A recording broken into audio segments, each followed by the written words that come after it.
اپنے معاملات اللہ کے سپرد کیا کریں۔ لیکن ان سب کے باوجود اگر مشکلات آ جاتی ہیں تو کوئی بات نہیں، مشکلیں آزمائشیں یہ اللہ کی طرف سے نبیوں کو آئی ہیں۔ حضرت امام رازی نے لکھا ہے کہ مکے سے لے کر طائف تک 70 ایسے نبیوں کی قبریں ہیں جن کی وفات صرف بھوک کی وجہ سے ہوئی۔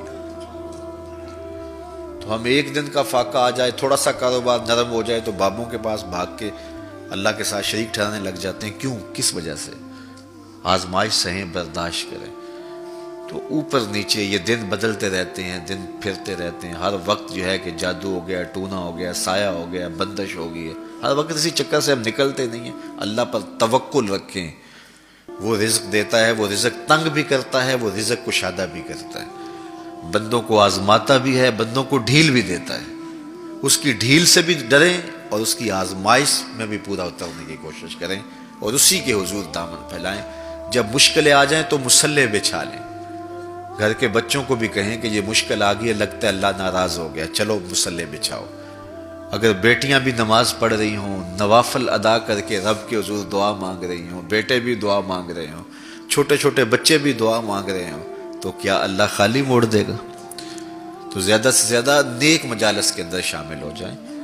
تو بالخصوص میں اپنے پیر بھائیوں کو پابند کرتا ہوں کہ آپ اپنے گھروں میں بھی پابند کریں، کسی بابے کے پاس نہ جائیں۔ یہ بڑے گندے لوگ ہیں، یہ سامنے اب چیزیں آ رہی ہیں، بڑے گندے اور غلیظ قسم کے لوگ ہیں، ان کی نظروں میں غلاظت بھری ہوئی ہے، اور جو ہے وہ لوگوں کے ہجوم سے کبھی متاثر نہ ہوں کہ فلاں وہاں سے اتنے لوگ جا رہے ہیں۔ لا یصیر الباطل حقا بکثرت المتمسکین بہ، اگر کسی جھوٹ کے ساتھ، کسی باطل کے ساتھ زیادہ لوگ وابستہ ہو جائیں تو اس وابستگی سے باطل حق نہیں ہو جاتا۔ لوگ کہتے ہیں جی اتنے لوگ آ رہے ہیں، کچھ ہے تو آ رہے ہیں، تو جو بت خانوں میں جا رہے ہیں اتنے لوگ تو کچھ ہیں تو جا رہے ہیں، کیا مطلب یہ کوئی اب معیار ہے؟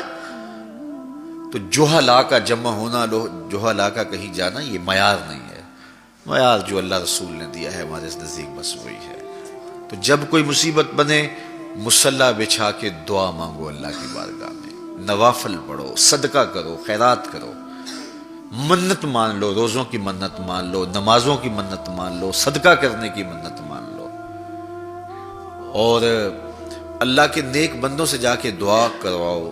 غریبوں میں آپ رزق بانٹو، اس سے برکت ہوگی، اس سے پریشانیاں دور ہوں گی۔ رزق کم ہو گیا ہے تو غریبوں کو دو، لگتا ہے غریبوں کو دو گے تو اور کم ہوگا، نہیں، جب دو گے تو اللہ کے سچے وعدے آپ کو نصیب ہوں گے اور آپ کو برکت نصیب ہوگی، اس کے راہ میں دینے سے کم نہیں ہوتا ہے۔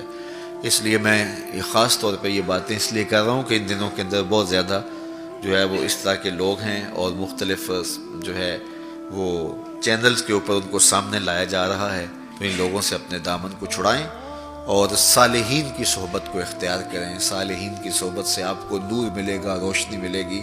آزمائش ٹل جاتی ہے تو پھر بھی، ورنہ اس میں استقامت کی توفیق مانگیں، چونکہ جو بلا پر صبر کرتا ہے اسے بھی اجر دیا جائے گا۔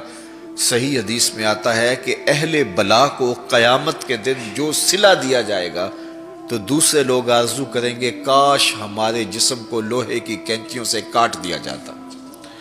تو یہ جو تکلیفیں آتی ہیں یہ گناہ اس سے جڑتے ہیں، اس سے درجے بلند ہوتے ہیں، اس سے اللہ کی قربت نصیب ہوتی ہے۔ تو مصیبت آئی تو بابے کے پاس بھاگ گئے، جو فاسق اور فاجر اور مشرکانہ عقائد رکھتا ہے اس کے پاس بھاگ گئے، تو پھر ایک مصیبت بھی صحیح اور ایک اپنا ایمان بھی اجاڑا۔ اس لیے اس مصیبت سے جو باطنی فوائد ملیں گے، جو روحانی مرتبے بلند ہوں گے، ان کو حاصل کریں۔ تو غیرت کے ساتھ جینے کا ڈھب ہم سیکھیں، مت ایسے لوگوں کے پاس جائیں۔ اللہ آپ کو مجھے اپنی رحمتوں کے سائے میں رکھے۔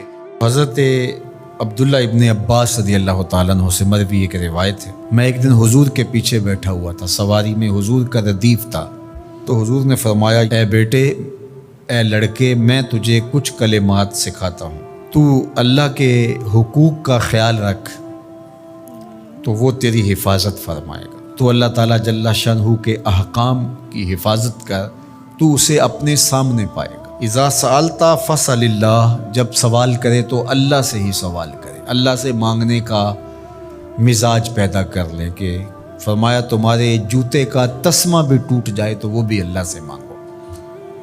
ضرور بازار میں جاؤ دکاندار سے، لیکن حقیقی طلب اللہ سے ہونی چاہیے۔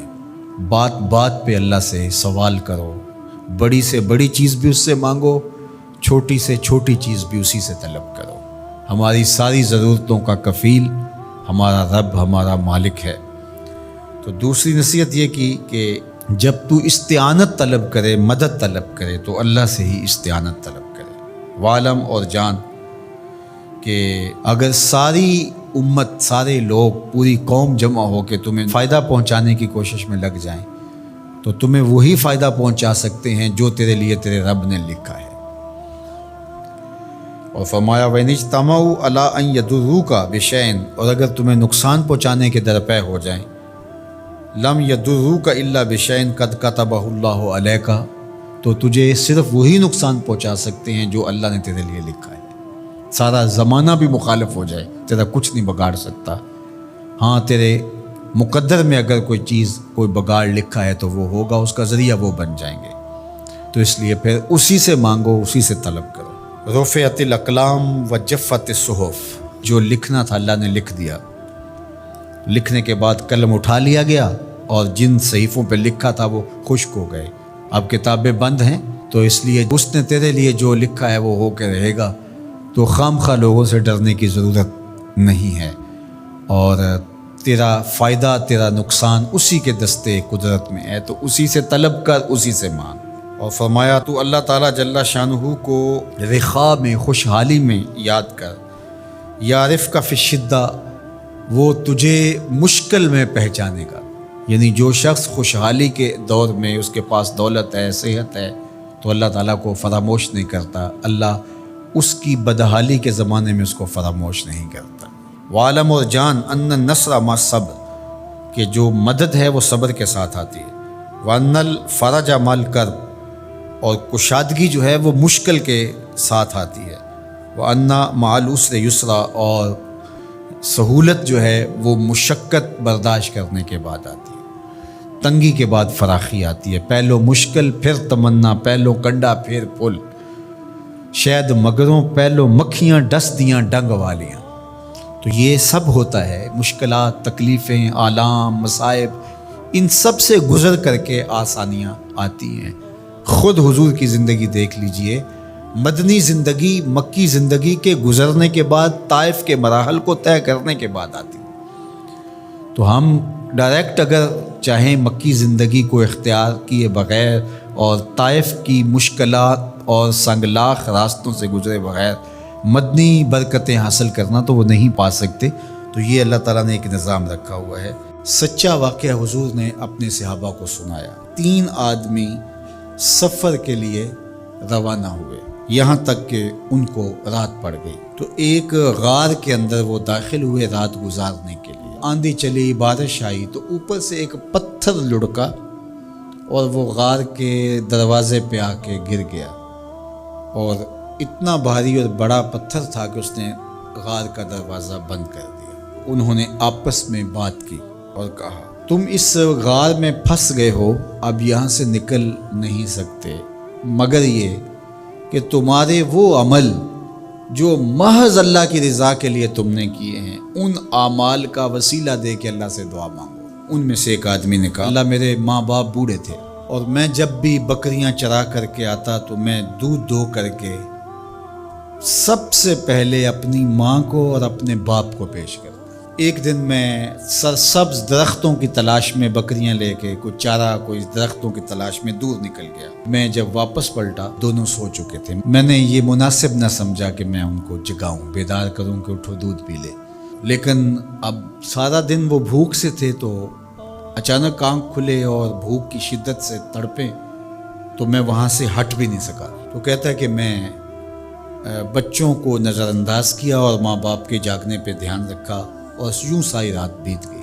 میرے ماں باپ فجر کے وقت جب اٹھے، وہ دودھ ان کو پیش کیا۔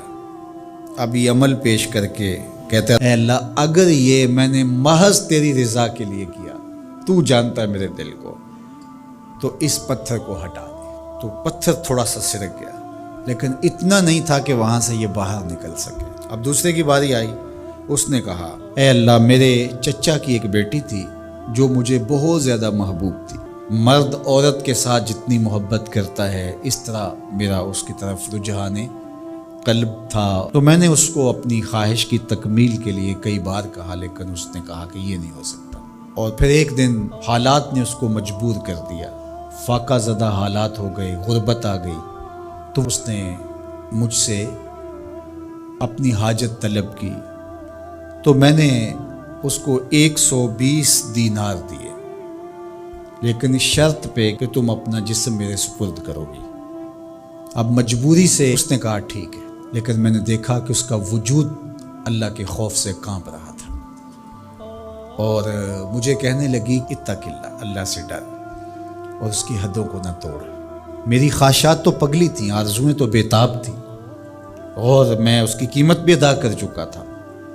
لیکن اس کا یہ جملہ کہ اللہ سے ڈر، تو میں نے تیرے سے ڈر کے اس کو چھوڑ دیا، اور جو اس کو میں نے 120 دینار دیے تھے وہ بھی اس کے پاس رہنے دیے.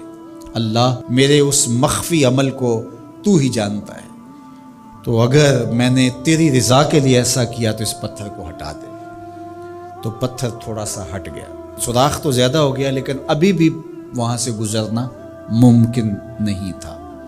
اب تیسرے نے کہا اے اللہ، میں مزدوروں سے کام لے رہا تھا اور ان کی مزدوری میں نے دے دی، ایک مزدور بتائے بغیر چلا گیا.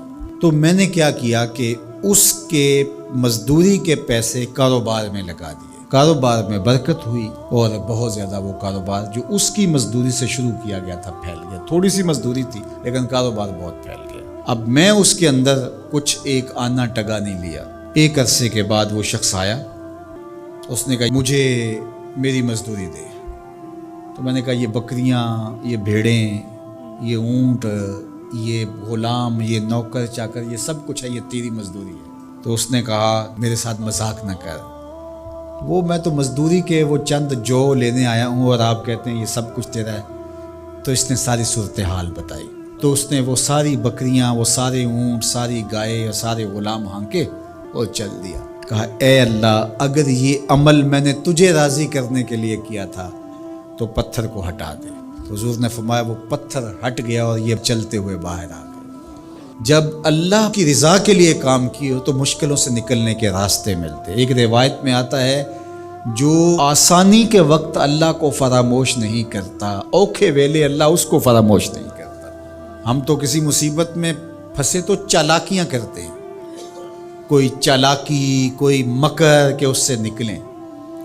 تو مصیبت میں پھنسیں تو دعا کے لیے ہاتھ پھیلا لیں اور اچھے اعمال کا اللہ کی بارگاہ میں وسیلہ پیش کریں. تو زندگی میں ایسا ذخیرہ اعمال کا جمع کرو کہ جب مشکل بنے تو ان اعمال کا وسیلہ پیش کر کے مشکلات سے نکلنے کا راستہ ملے.